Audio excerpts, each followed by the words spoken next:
Ya desde hace mucho tiempo estábamos esperando esta conversación con la escritora chilena Cynthia Rimsky. Es un gusto para Hablemos Escritoras abrir las puertas a esta periodista y académica que tiene una obra verdaderamente singular.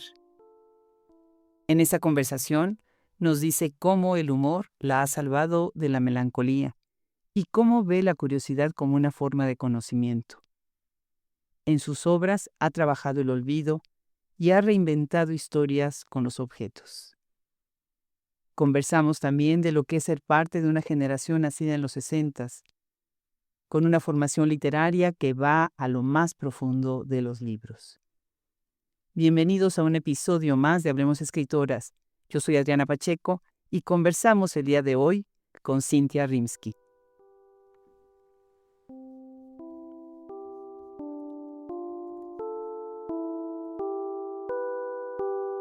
Hace un tiempo empecé a pensar un libro que tengo en mi cabeza ya dando vueltas y vueltas acerca de las escritoras que nacieron en los 60, porque ellas como yo somos sesentonas, pero con mucho gusto y con mucha dicha y con muchas cosas vividas y con mucho que decir, una gran, gran generación de escritoras que yo quiero recoger en un libro para poder hablar precisamente de una década tan importante como fueron los 60 y la siguiente, los 70. Y así es como llego, ya antes había llegado a su obra, pero así es como llego a tener contacto con Cynthia Rimsky y ahora la tenemos acá en este micrófono. Cynthia, bienvenida a Hablemos Escritoras. Hola, gracias. Muchas gracias por la invitación. Pues fíjate que Yo hoy, veía Hablemos Escritoras por ahí por la web, me preguntaba, ¿qué es esto? que sí, ¿verdad? Como que estamos tan lejos y todo. Fíjate que la primera vez que oí tu nombre fue por Naomi Lindstrom, cuando estaba estudiando el doctorado en la Universidad de Texas, en Austin.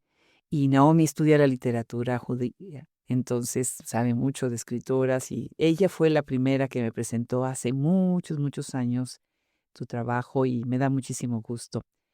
Quisiera empezar reconociendo el Premio Herralde de Novela que ganas con Clara y Confusa. Qué emoción, qué gusto. ¿Qué fue para ti, Cintia, recibir este premio?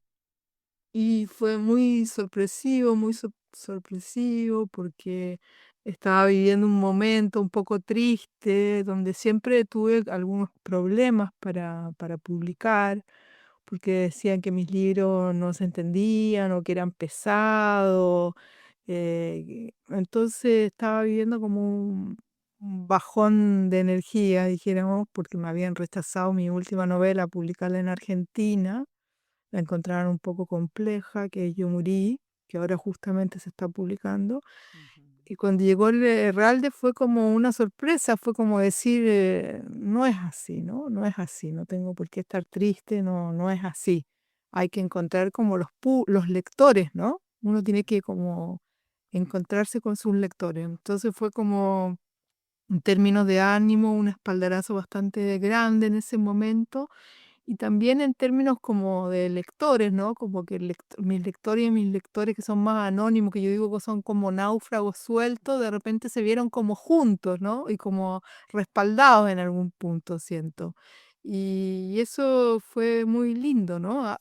Aunque siempre uno tiene esa cosa de por qué un premio, o sea, pensando en toda la gente que no se gana el premio, que tiene novelas mejores que esa, pero no se presenta o no lo gana, siempre pensando que los premios son bastante arbitrarios y tienen mucho que ver con el mercado, y eso también da un poco de pena, ¿no? Claro, claro. No, pero es un reconocimiento, es una competencia, es algo en donde también se ponen otros nombres, ¿no? Cuando fui jurado del premio José Donoso, que fue el año en el que, feliz de la vida, ganó Mariana Enríquez, no Ujú. fue fácil, no fue fácil la selección, el comité que estuvimos ahí encerrados una semana hablando y pensando, son decisiones que se hacen en base de la trayectoria y la obra de las escritoras y de los escritores, ¿no? Muy bien, pues muchísimas felicidades por eso. Bueno, ¿cómo empiezas en las letras? Estuviste un tiempo en el Mercurio, ¿verdad? Recuerdo que leí que también además, bueno, tienes el periodismo. ¿Cómo empiezas con esto de la escritura? Bueno, desde chiquitita, Mm, desde chica quería ser escritora, pero no sé, había algo que no. Me acuerdo que salí de la universidad de periodismo, me fui a vivir a Valparaíso, hice la práctica en el Mercurio, del cual me echaron. ostento el honor de ser la primera película periodista a la que le han rechazado la práctica.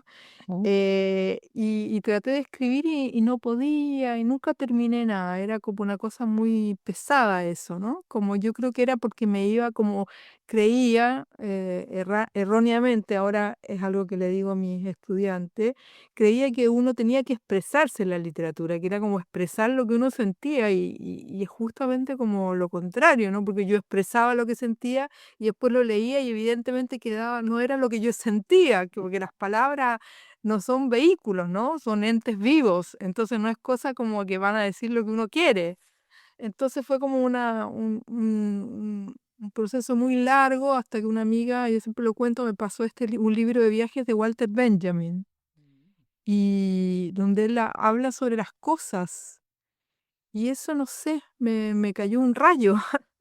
Y justo hice ese viaje que después fue posta restante, y entonces en vez de mirarme hacia adentro, empecé a mirar hacia afuera. Y en el afuera encontré mi adentro. Entonces aprendí como a mirar, fue todo un proceso muy largo de paralelo de aprender a mirar, de construir una mirada que para mí es muy importante, y de escribir. Creo que fue eso. y bueno, ahorita vamos a hablar más adelante sobre las cosas, pero qué interesante lo que acabas de decir, ¿no? De ver hacia afuera. Y también acabas de mencionar a tus estudiantes. Y bueno, para quienes lo están escuchando, Cintia nació en Chile, pero vive en Argentina. Cuéntanos en dónde vives y ahorita fuera del micrófono nos estabas hablando de, pues, de este día en el que estamos precisamente grabando esta conversación, 24 de marzo. Claro, hoy día se cumplen 50 años de la dictadura militar argentina, que todavía falta encontrar a 300 personas desaparecidas por la dictadura, y hay una gran, gran marcha en Buenos Aires y en todas las ciudades del país. Yo vivo a 1 hora y media de Buenos Aires, en un pueblito muy pequeño. eh, Eso. Sí, fíjate que acabo de entrevistar hace un momento a Laura Alcoba, que precisamente su papá fue víctima de la dictadura, estuvo preso y ellos tuvieron que salir.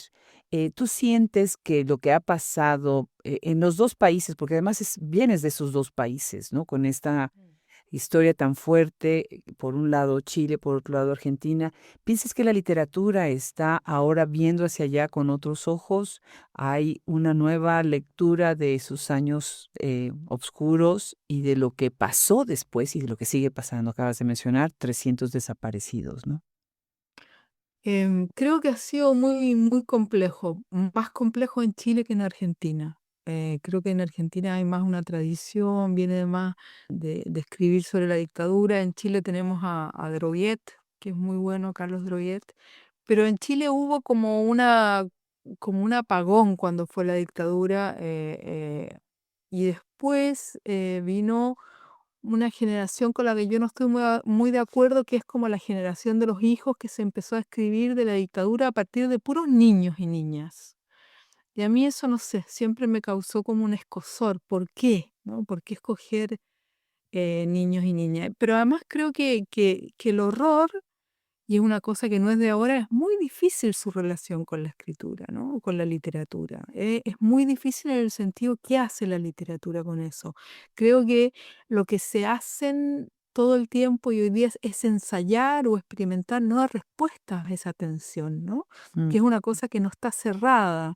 Es como ir encontrando formas de narrar el horror, yo diría, ¿no? ujú, claro, En México ustedes también tienen todo lo que es pues, el narcotráfico, la violencia, ¿no? claro. Y tienes desde cosas muy periodísticas, cosas muy realistas, hay un amplio, y a mí me parece interesante que mientras más amplio sea ese abanico, es mejor. O sea, no quedarse con esta idea de recuperar la memoria lineal, directa, ¿no?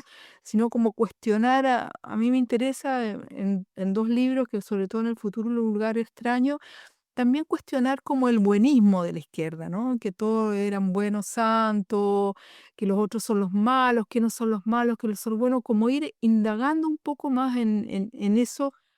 Yo siempre digo, a partir del olvido. Yo trabajo, me parece más enriquecedor en el sentido del olvido, porque permite trabajar la ficción que la memoria. Sí, me parece La más memoria enriquece. oficial, además, ¿no? Que se oficializa tan rápido. Claro, claro, definitivamente. Me parece más interesante trabajar el olvido. Claro que sí. Hay cosas que incluso se olvidan, se quieren olvidar y a veces casi se impone que se olviden, ¿no? O sea, ya no, Claro. no se deben de recordar. O sea, yo creo que justamente en algún momento en la dictadura, que era tan difícil la libertad de expresión o era tan difícil combatir esta verdad de la dictadura de que no pasaba nada, que no había desaparecido, que todo estaba maravilloso, como que la literatura se vio compelida como a hacer una cosa un poco más directa, sin trabajo de lenguaje, ¿me entiendes? Pero hoy día que ya hay un espacio de tiempo para mirar eso, creo que hay una riqueza para aprovechar, ¿no? Claro, claro, Para hacerse otras definitivamente. preguntas. Claro. Cintia, platiquemos de tu escritura, que tienes varios libros y me encanta, y en algún momento dijiste sobre Clara y Confusa. Oigan el título, Clara y Confusa. Dijiste que no tenías nada más que el título. Bueno, así de fácil, ¿no? Nada más. Entonces, ¿cómo es que se puede? Yo pensé, bueno, ¿y cómo se puede escribir un libro solo con el título, ¿no? Y de ahí elaborar todo. Cuéntanos esta estrategia tuya también de empezar a desmenuzar una idea y después darles un nombre, una cara, un espacio, ubicarlos. Em, sí, bueno, yo trabajo bastante así como a ciegas, me interesa mucho ese estado así como a ciegas, ¿no? Y tenía el título porque justamente me habían dicho, venía caminando de la oficina un editor que se suponía que al que le presenté yo morí y me dijo que lo encontraba confuso. Y me acordé que a mí siempre me decían eso, incluso en mis textos de que aparecían en los periódicos como periodista me decían que era confusa. Y me marcaban un montón de cosas, como me decían una cosa, me decían que lo leían sin parar, no paraban jamás de leerlo, que lo encontraban estupendo, pero llegaban al final y se preguntaban de qué se trataba y no podían decirlo, entonces eso no podía ser. Entonces decidí como, después de leer un libro muy lindo que se llama Fallar otra vez de Alan Pauls, Mm. decidí encarar esa confusión, porque en ese libro Pauls plantea que hay ciertos escritores y escritoras que tienen como una falla y que han logrado hacer de esa falla su proyecto. Entonces dije, bueno, si mi falla es que soy confusa, lo voy a asumir. Y le Voy a puse hacer el más. título. Ah, claro, exactamente. ¿Por qué ocultarlo, tratar de mejorar, ¿no? Como esa idea cristiana occidental. Entonces, bueno, yo dije, bueno, ¿y qué va a pasar con la claridad? Y de repente me acordé un personaje clara y de repente son cosas como que se te van apareciendo. Yo creo que lo que pasa es que cuando uno está muy cerrada en una idea de novela, hay un montón de cosas que se te ocurren, pero que las dejas de lado porque estás encerrada en una idea de novela. En cambio, cuando no tienes nada dentro, no tienes ninguna idea de novela, las cosas que te empiezan a llegar solamente como si uno fuera un imán, se empiezan como a ordenar sola. O sea, esta pregunta que siempre me había hecho, ¿por qué hay algunas artistas con una obra tan valiosa alcanzan como una popularidad y otras jamás? Por ejemplo, jamás son reconocidas. Y Mm. dije, bueno, ahí tengo un personaje. Después yo estaba obsesionada con los plomeros. Entonces, y No. conocí a un plomero que era guapísimo y como medio melancólico así, y me encantó. Y dije, ya, ya, tengo un plomero, tengo un artista. ¿Por qué un plomero no se puede enamorar de un artista? Después me acordé de una imagen que había visto en la playa. Bueno, ¿y qué pasa si parto con esta imagen? Y es como que era como darle la rienda suelta a lo que me iba pasando y se me iba ocurriendo. En realidad fue así sin preocuparme, porque yo creo que cuando uno trata como de encajonar, ¿no? Y esto sí, y esto va primero, entonces como que se pierden muchas cosas, creo. Qué belleza. Claro que sí. Bueno, pues esa es una invitación a leerte, porque si empieza un libro así, es que de verdad sí vale la pena. Me fascina. Cintia, obviamente se escribe mucho desde el viaje, ¿no? El viaje es un tema que además se ve en la obra de escritoras desde siempre, ¿no? Estaba conversando ahora que fui a Carolina del Norte con Stephanie Elizondo, que ha viajado por todo el mundo entrevistando mujeres. Y una de las cosas que yo veo en tu obra que me parece muy relevante es que normalmente la literatura de viaje es esto, ¿no? Es una crónica, es una descripción del lugar, las personas, los sentidos, los sentimientos, ¿no? Tú tienes un foco muy interesante en los objetos, en las cosas. Hay un cosismo en, Mm. en la manera en la que escribes y cómo reconstruyes. Por ejemplo, en Poste Restante, el, el álbum de fotografía se convierte como en un afiche casi, casi, ¿no? O sea, en tu mente, en el momento de que encuentras este álbum, escribes, ¿no? ¿Cómo piensas tú esta construcción de la historia a través de los objetos? Eh, bueno, a mí me parece, creo que tiene que ver, todas las cosas tienen que ver en alguna parte con tu biografía. Me acuerdo que el departamento de mi abuelita estaba lleno, ellos eran inmigrantes de Ucrania y de Polonia, y estaba lleno de objetos de todo tipo, y ellos iban a dormir siesta, y yo me quedaba ahí a inventar historias con esos objetos. Había un camello, me acuerdo, había una bailarina que danzaba con una cajita de música, y había un tapiz con una pirámide, y yo me ponía, me inventaba que iba a esos lugares, e inventaba historias que ocurrían en esos lugares, generalmente de aventura. Y creo que viene como de ahí, ¿no? Y lo que me pasa es que soy una persona con, yo digo, poca interioridad, en el sentido que es como que lo que me interesa básicamente es la curiosidad por lo que está afuera.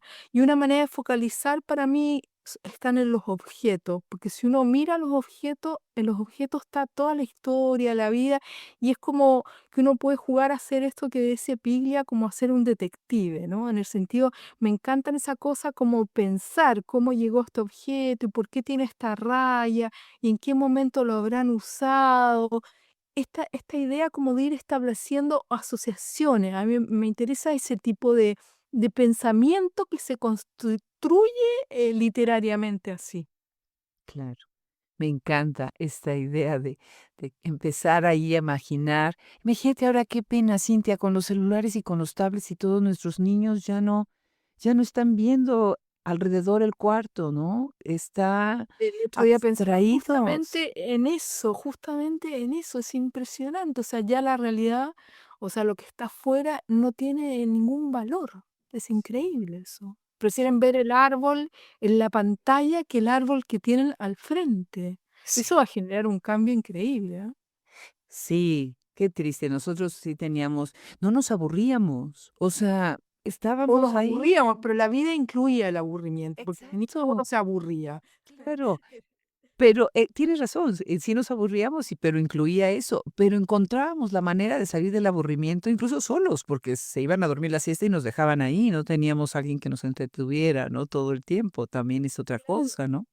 Es que ser niño, creo que el tránsito de la niñez o la vida era fundamentalmente ir descubriendo cómo era el mundo, ¿no? Era como llegaste acá, no tienes idea qué son las cosas, hay que darle nombre, pero después hay que ver cómo funcionan, cómo son. Y a mí, por lo menos a mí, rápidamente las explicaciones de los adultos, yo decía, ¿por qué tengo que creerles lo que ellos me dicen? O sea, siempre como buscando una mirada más personal de las cosas, ¿no? Como atreverse a tener una mirada. Y creo que entonces lo que se está matando es como la idea de la curiosidad como forma de conocimiento. Claro, claro, y las actividades contemplativas también, ¿no? La curiosidad que a veces te lleva también mucho a esta actividad contemplativa de repetir, ¿no? No sé si a ti te pasaba, pero yo ayudaba a mi abuela a hacer bolas de estambre. ¿No? Ujú. Y tenía que estar ahí las horas hasta que quedaba la madeja hecha, ¿no?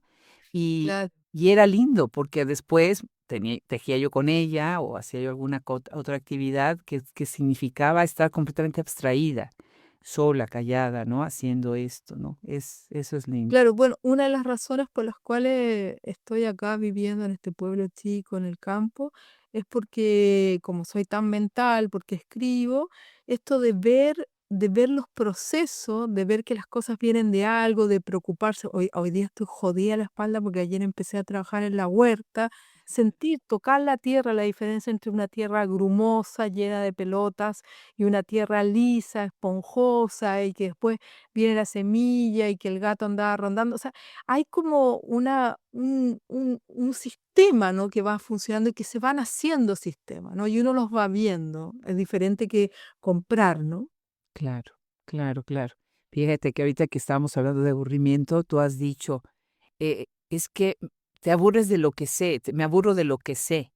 Me encantó. quieres más cosas, quieres indagar en cosas nuevas y ahorita estás pensando en indagar en la tierra, ¿no? O sea, y genial, ¿no?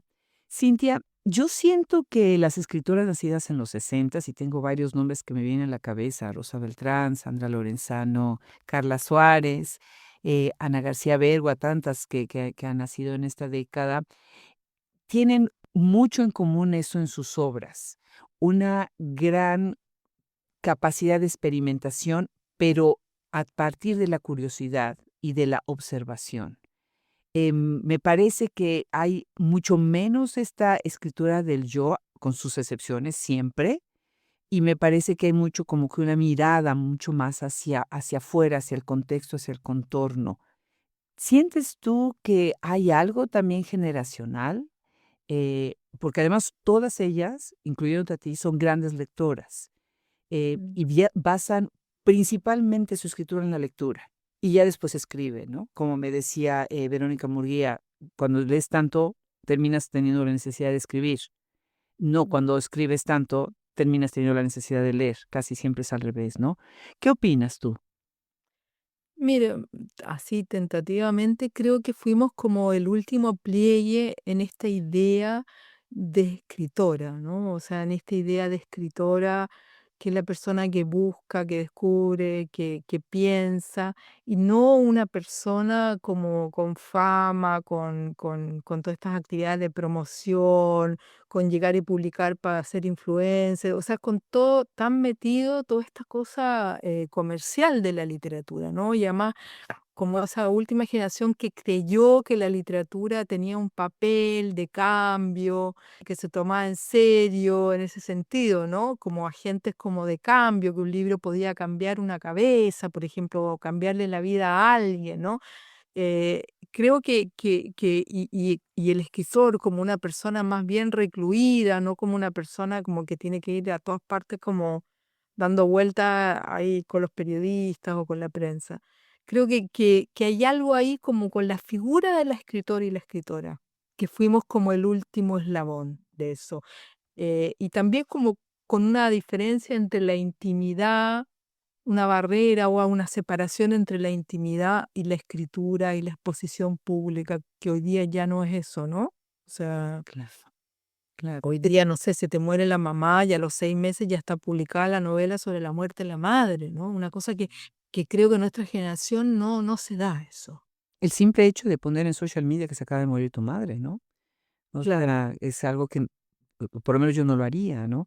Claro que Mm. quien lo hace y tiene la necesidad de hacerlo es muy respetable y es completamente una cosa que ahora la hemos visto, ¿no?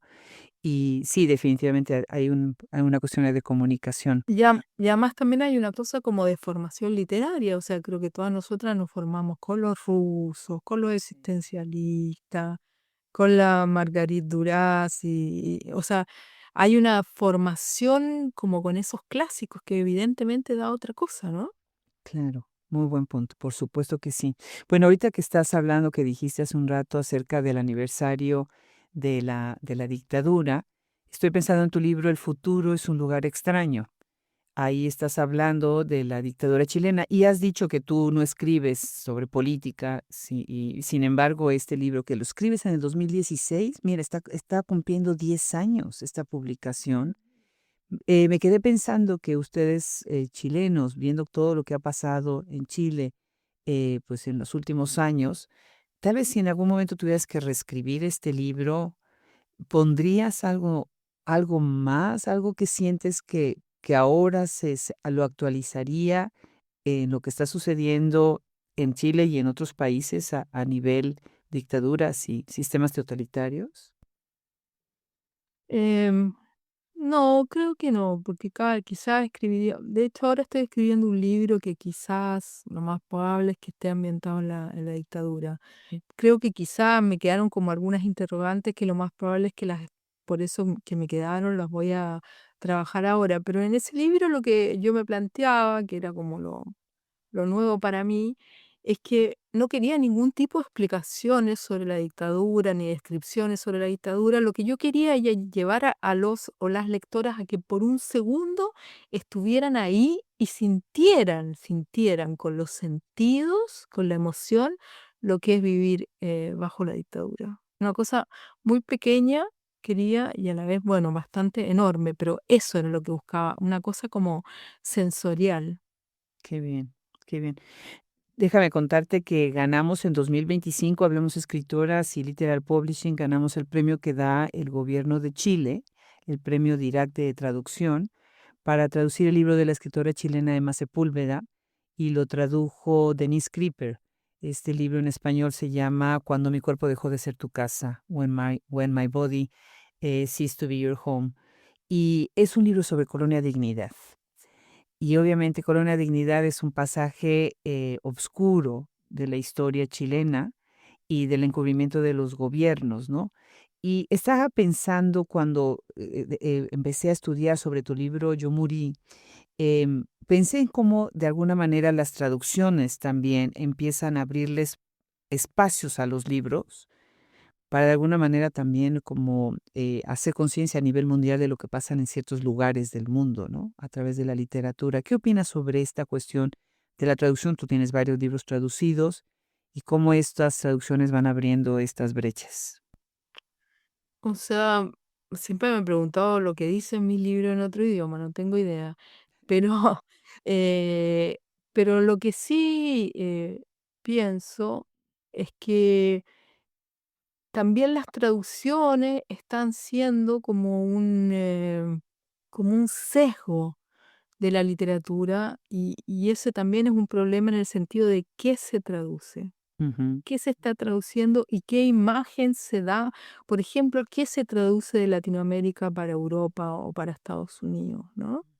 Pensando antes en el boom o pensando antes en esta literatura fantástica, ¿no? Que tanto les gustaba y que a América Latina estaba, y ahora, por ejemplo, es el horror, ¿no? El misterio, ¿no? Lo policial o lo político, ¿no? Te lo digo porque hay una editorial que en un principio quería publicar Clara y Confusa, una editorial importante en inglés, y después dijo que no, que en el comité editorial le habían dicho que no, que la historia de un plomero era muy insignificante. Ay, ay, ay. Entonces Ay, también hay una cosa con la traducción sí, que ha sido siempre, ¿no? Que es qué es lo que se exporta, ¿no? ¿Cuál es la mirada que se exporta, ¿no? claro. Y que hay que estar atento a eso, ¿no? Claro, fíjate que esa fue una de las decisiones atrás de traducir este libro de Emma Sepúlveda, porque como ya se han hecho tantas películas y se han escrito otros libros sobre Colonia Dignidad, entonces era esto de que para qué un libro más, ¿no?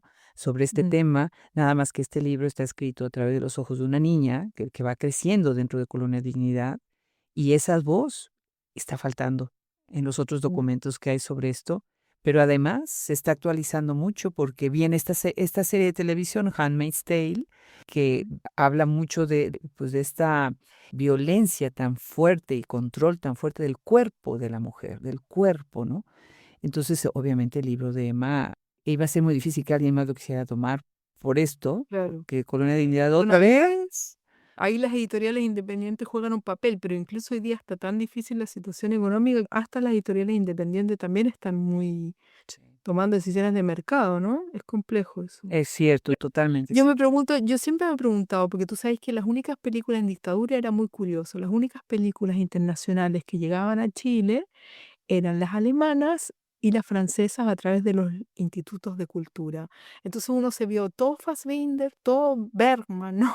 Todo Godard, y yo me digo, bueno, yo fui construida eh, mi imaginario en torno a eso. Había otro cine, pero yo nunca lo pude, o sea, o sea, todo este existencialismo que tengo, que me permea tanto y todo, viene de esas películas, ¿no? Es curioso, ¿no? Cómo ha colonizado, por ejemplo, cómo ha colonizado la mente Hollywood, ¿no? Sí, claro, una educación sentimental y social y afectiva a través del cine, Y brutal, también de ¿no? la estructura cinematográfica, que es lo que habla tanto Ruiz, y ahora estaba leyendo una entrevista a la Martel, la idea de la línea de tiempo, ¿no? De que todo va hacia, que siempre tiene que haber un conflicto, si no hay conflicto no hay narración, ¿no? Todas esas cosas como nos han metido, ¿no? Es cierto, totalmente cierto. Y bueno, hablando precisamente de géneros y demás, tú mezclas, me encanta esta idea de que hay crónica y autobiografía, y hay ensayo, y hay ficción.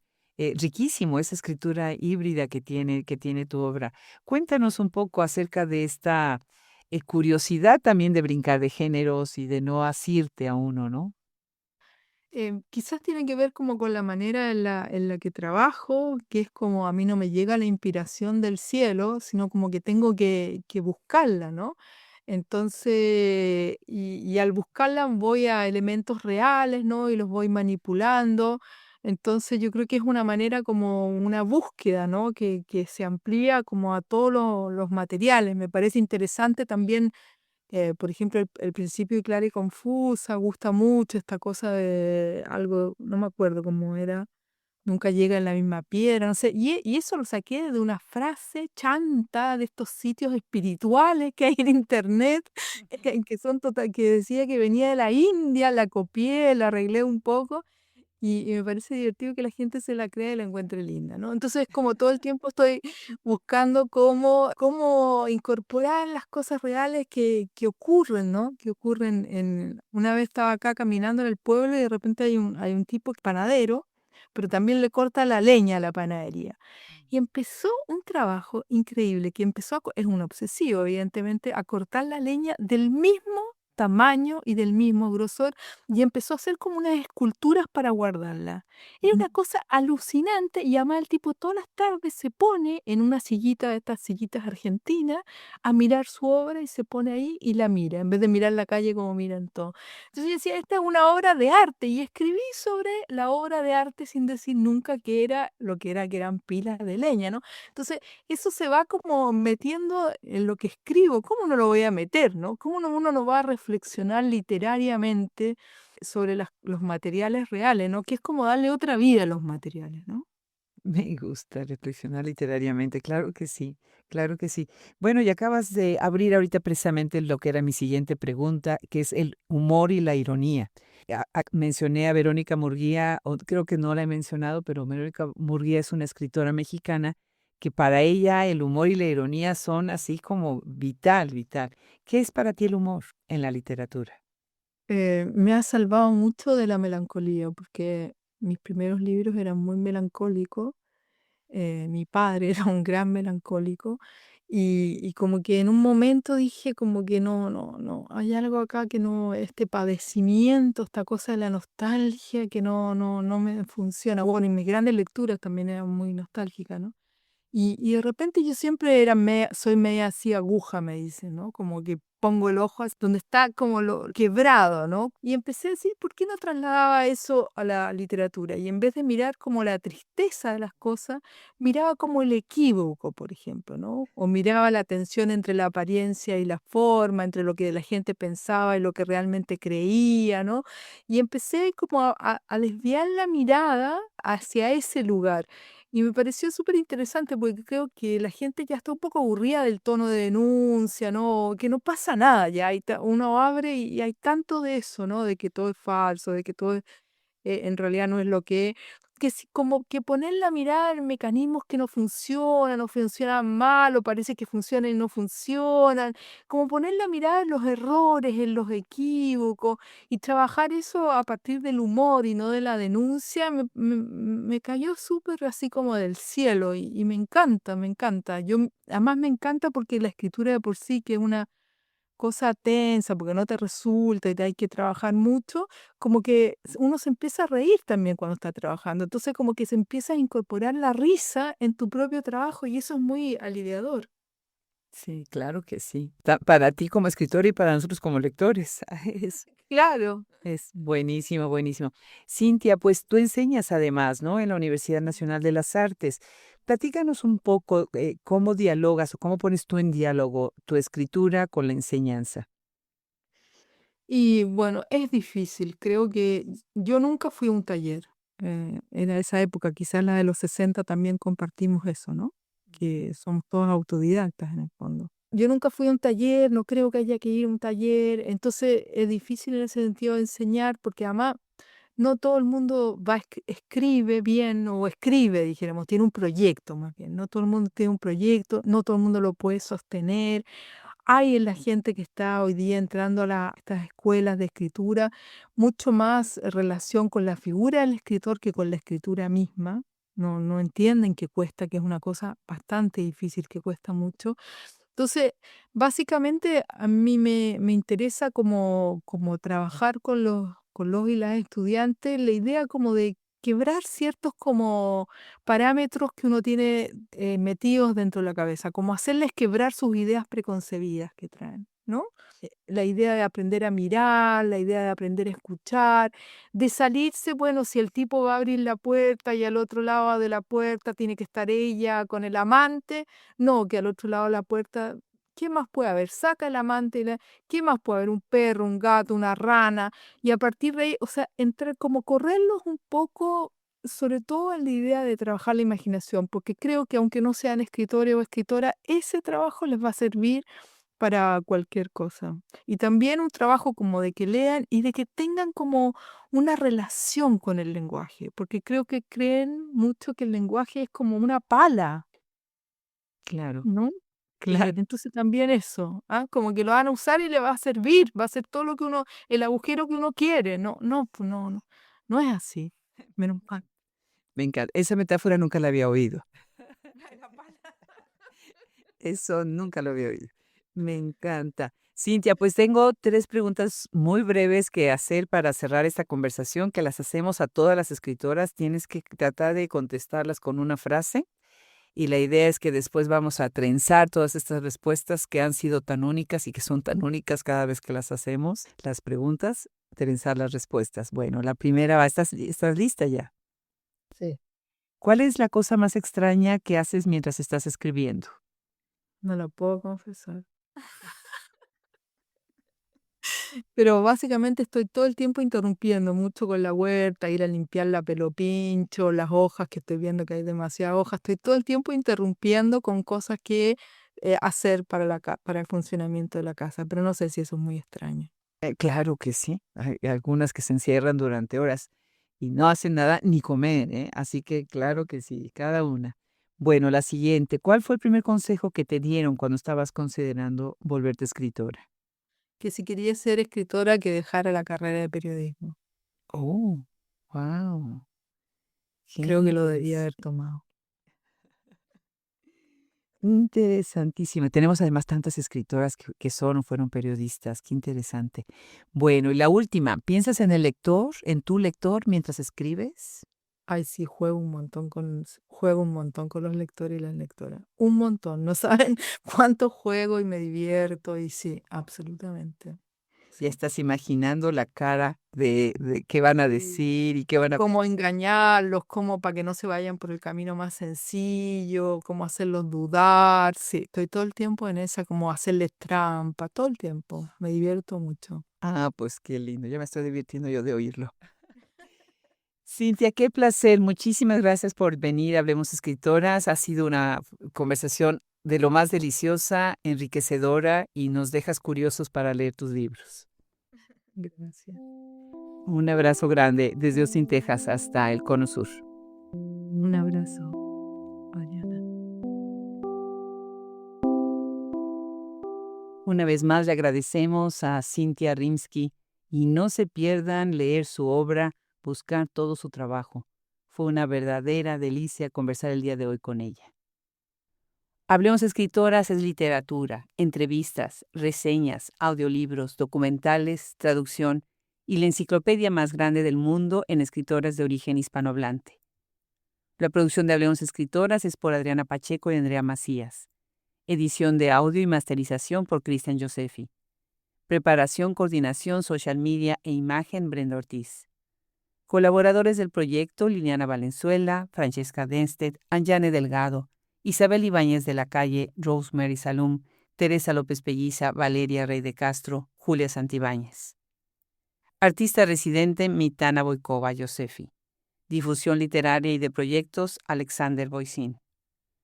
La increíble imagen de Hablemos Escritoras es gracias a Enigma Diseño y nuestra poderosísima plataforma a Nasolab. Yo soy Adriana Pacheco. Todos los derechos reservados. Austin, Texas, 2026.